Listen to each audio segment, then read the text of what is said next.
The scripture lesson for today is taken from Luke chapter 10, verses 38 through 42, from the New Revised Standard Version. Now, as they went on their way, Jesus entered a certain village, where a woman named Martha welcomed him into her home. She had a sister named Mary, who sat at the Lord's feet and listened to what he was saying. But Martha was distracted by her many tasks, so she came to him and asked, "Lord, do you not care that my sister has left me to do all the work by myself? Tell her then to help me." But the Lord answered her, "Martha, Martha, you are worried and distracted by many things. There is need of only one thing. Mary has chosen the better part, which will not be taken away from her." So ends the reading.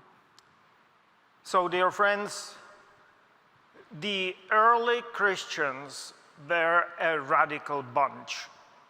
More radical than many people even today can understand, accept, and appreciate. Just listen and look to Evangelist Luke. He was a radical feminist. I mention it in my Friday message because Luke included in his gospel a number of unique passages which were about women as their main character, like this particular story. It is not included in any other gospels, synoptical gospels. You know, we have many stories which are 3 times in the Bible. This one is unique. Not only that, Luke was even more intentional about it. He created what I call parallels, matching stories about men and women, placing them side by side. And so in Luke's nativity stories, we have Mary's Magnificat, that famous hymn, matched with Zachariah's Benedictus. In childhood, when a little Jesus is, according to Luke, brought to Jerusalem to be presented in the temple, that's Luke's creation, but then there is an old Simeon pronouncing a blessing over the little Jesus.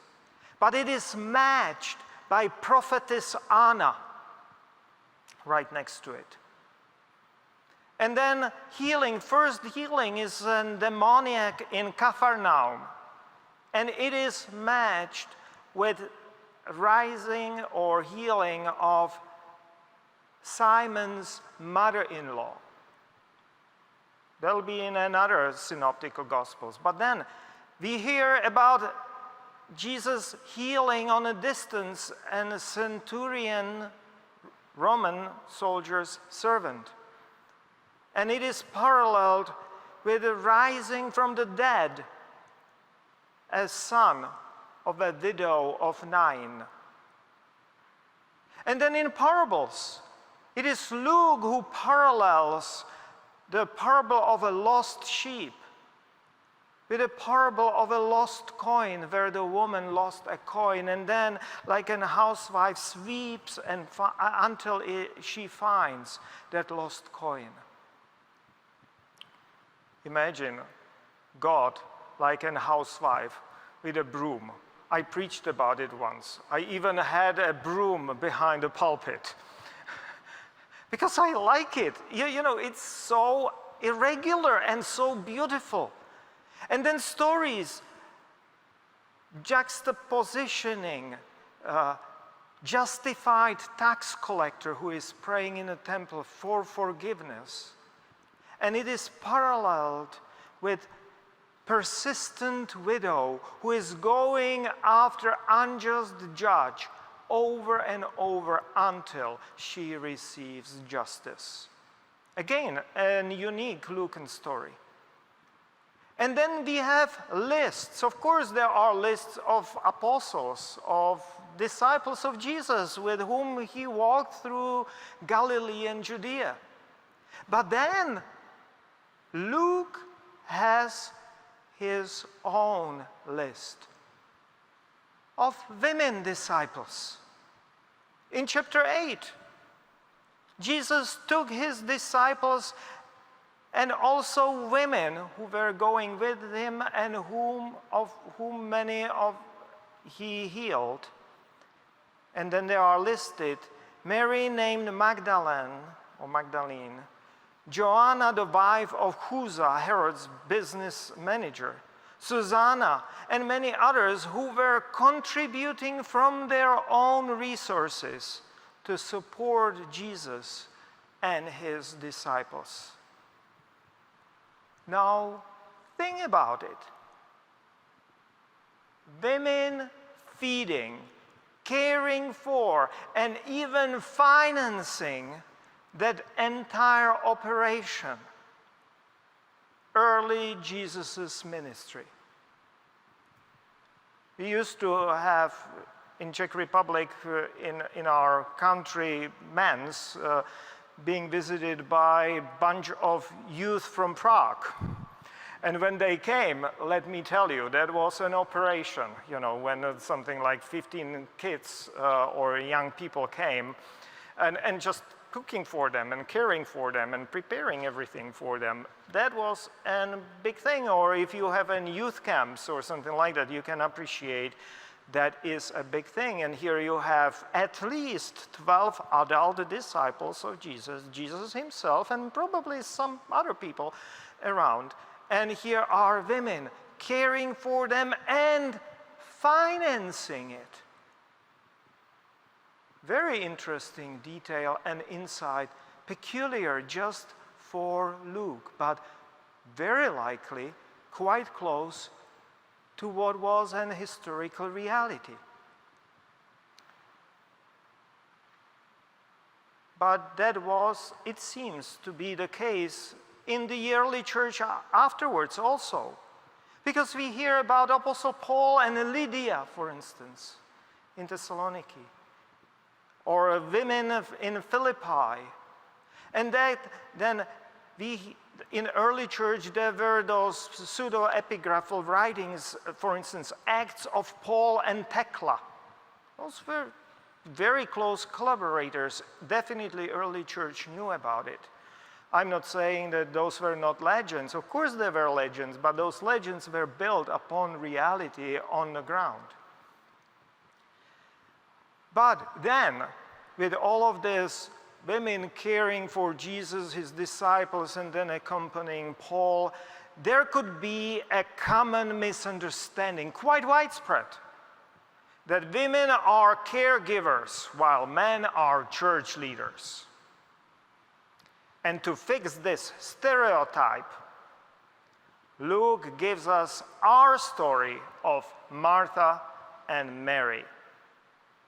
You can hardly imagine how much has been written about Martha and Mary and comparing them and spiritualizing and allegorizing them. Or allegorizing. Yeah, making that into allegory. Let me describe it that way. Like that one represents an active form of faith, and the other one, the contemplative spirituality, or one is justification by works, which would be Roman Catholic Church, and the other one is justification by faith alone, which will be Protestants, of course. Luther would like this.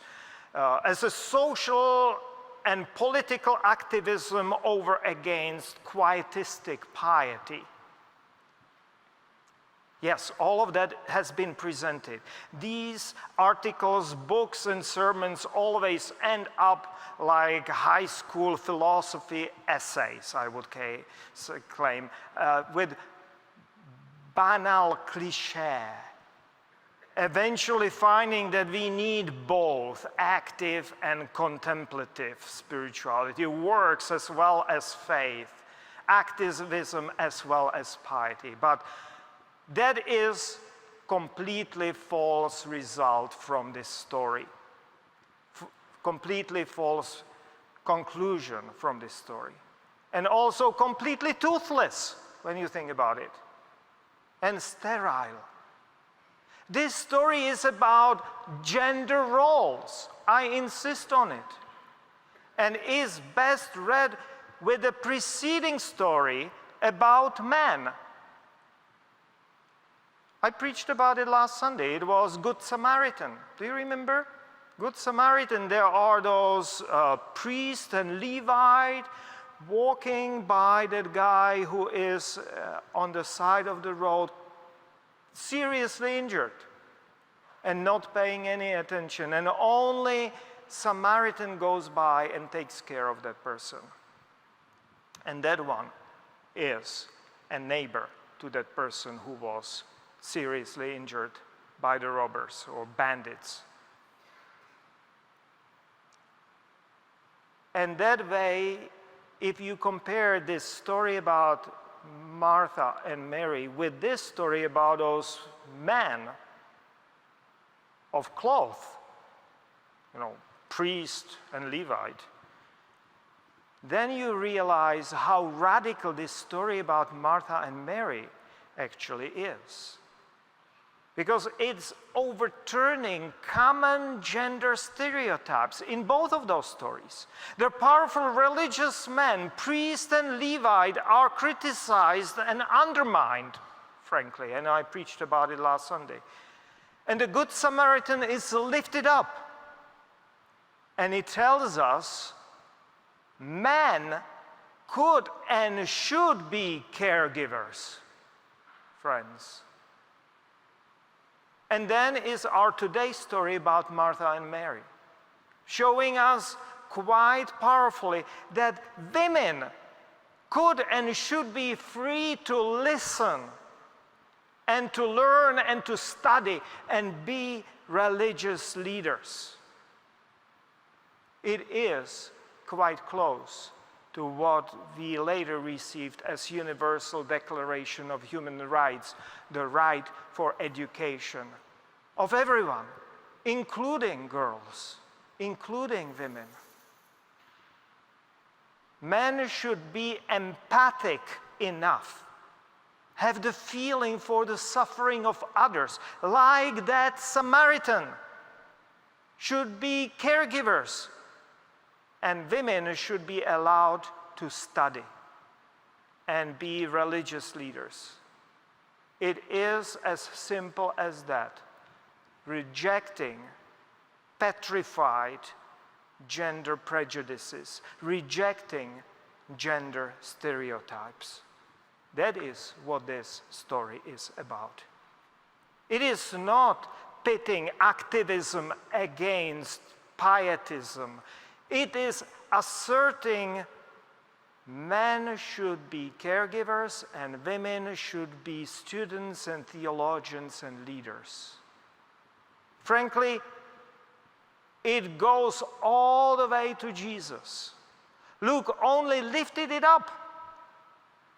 He only highlighted it in this powerful way. But Jesus clearly cared about and lifted up girls and women around him. Jesus trusted women.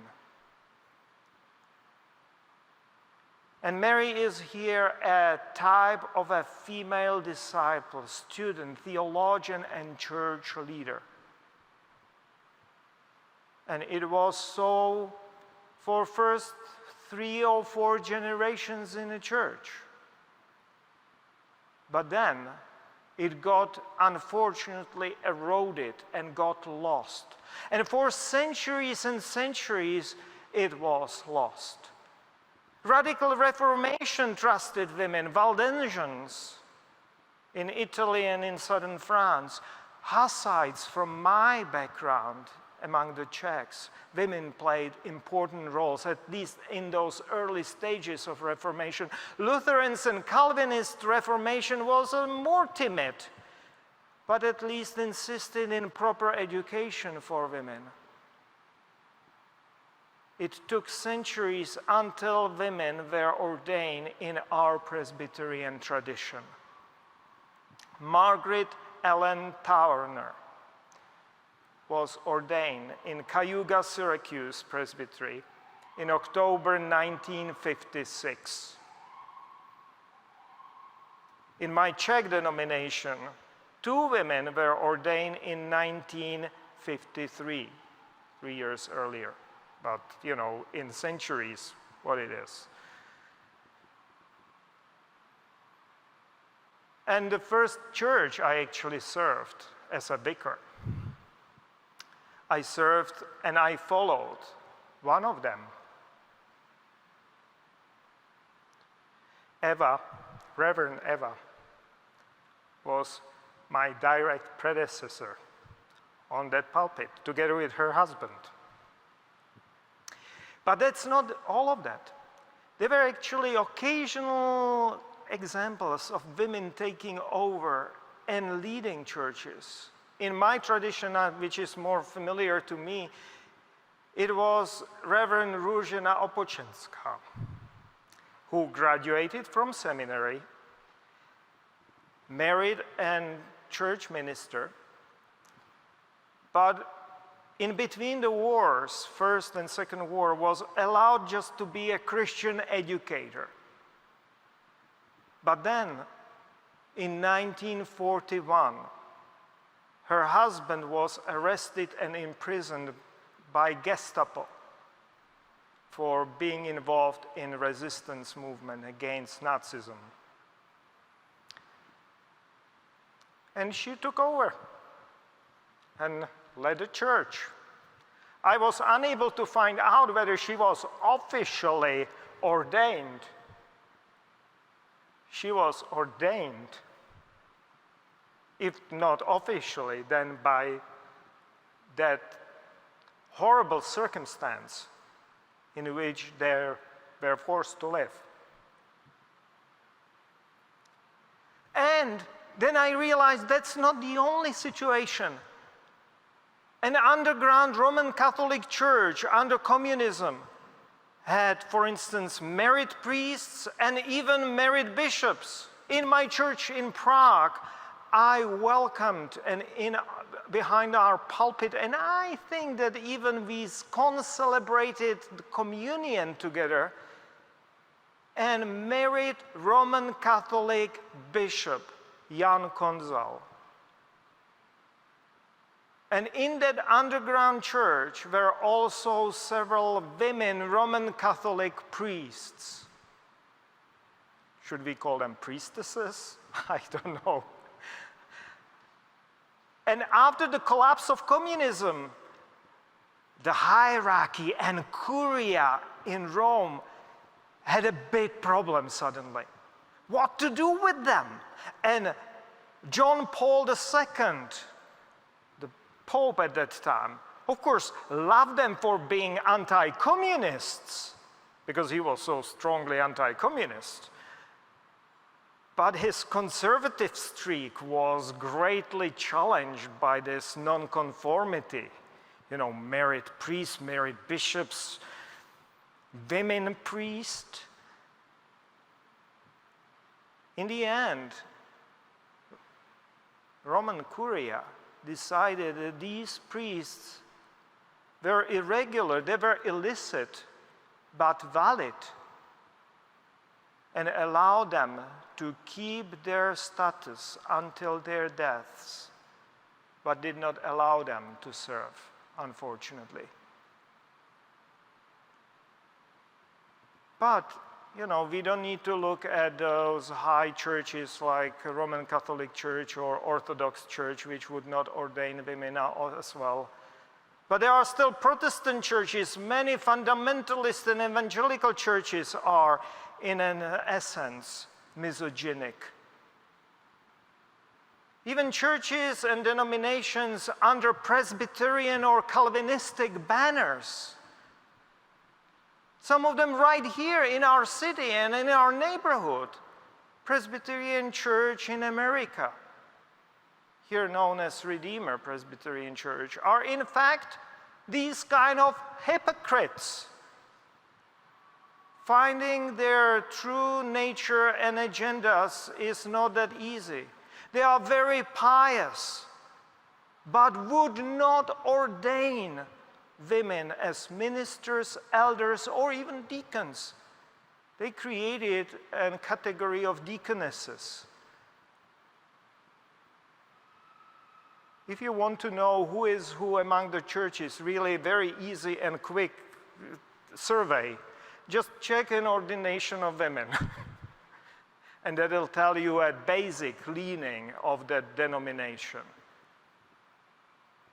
And this conservative, anti-biblical and anti-Jesus positions then influence and permeate or spread into politics, courts, and laws, as we have unfortunately seen just recently in the ruling of the Supreme Court. I'm happy that we started to ordain women in 1953 or 1956. It came late, but came nevertheless. And our denomination, my cradle denomination and my adopted, or where I have been adopted, Presbyterian Church, only benefited. Jesus indeed trusted women. Our denominations learn how to, that decades ago. Now we need to persuade all the dark-minded, block-headed, and stone-hearted people around. We can do it by ordaining women, like we do.